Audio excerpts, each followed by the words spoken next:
बड़वानी जिले के पुलिस अधीक्षक महोदय माननीय श्री अग्रवाल जी, आपको नमस्कार करता हूं।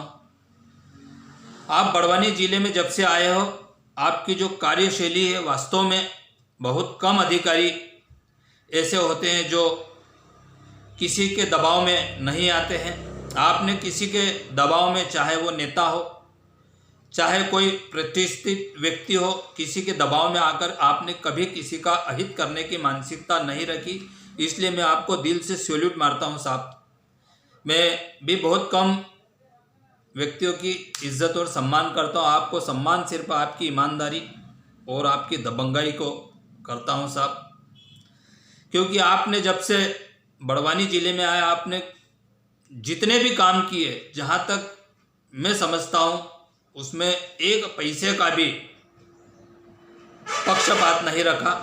आपने जो भी करा निष्पक्ष रूप से करा और भ्रष्टाचार मुक्त काम किया। इसके लिए मैं आपको धन्यवाद देता हूं साहब। आपके पास अंजड़ का एक प्रजापत का गांजे का केस आया, जिसकी जांच भी शायद आपने दे दी है।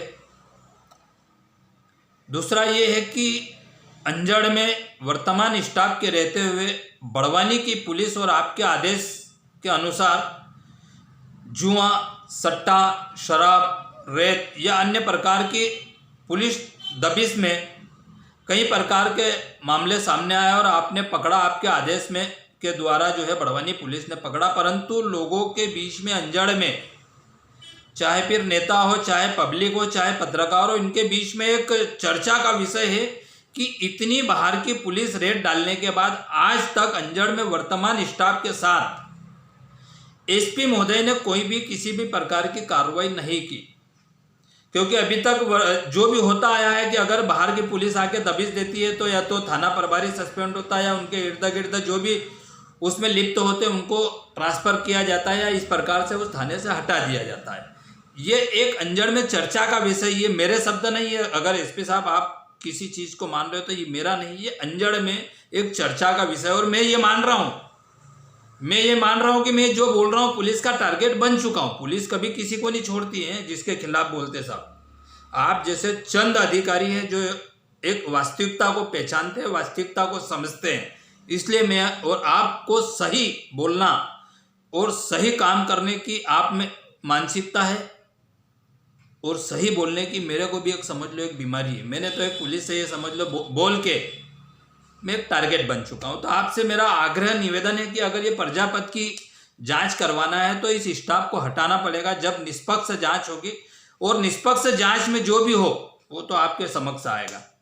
साथ में दूसरा एक आग्रह और निवेदन करना चाहता हूँ कि अंजड़ थाने पे एक बार नहीं, दो बार नहीं, तीन बार नहीं, 4 बार, 5 बार ऐसे कई पुलिस वाले जो बार बार अंजड़ ही ट्रांसफर करवाते हैं। उससे क्या है कि इनका तालमेल रहता, जिससे गलत काम की गतिविधियों में उनका एक बेरोक ठोक जो गलत व्यक्ति है वो अपना काम करते हैं।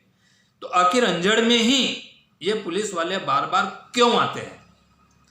एसपी साहब के आदेश को बार बार चैलेंज करके या आपके यहाँ जो भी सच झूठ बोल के, जो भी बहाना बना के आखिर अंजड़ ही क्यों आते हैं, ये भी एक चर्चा का विषय है। तो आपसे मेरा दोनों हाथ जोड़कर निवेदन है, आपको अगर मेरी बात से कुछ भला बुरा लगा हो तो मैं माफ़ी चाहता हूँ। हो सके तो जो 2-2, 4-4 बार है इनका कहीं अन्य थाने पर ट्रांसफ़र कर दे। और जहाँ पर जो एक चर्चा का विषय चल रहा है कि आपके द्वारा बार बार बड़वानी से जो पुलिस आती है और जो रेड डालती है, जो दबिश डालती है, उस पर आज तक किसी भी कर्मचारी पर कार्रवाई नहीं, उसको आप देखें। क्योंकि स्टाफ आपका है, कर्मचारी आपका, देखना आप ही को है। जो चर्चा है वो मैं आप तक पहुंचा रहा हूं।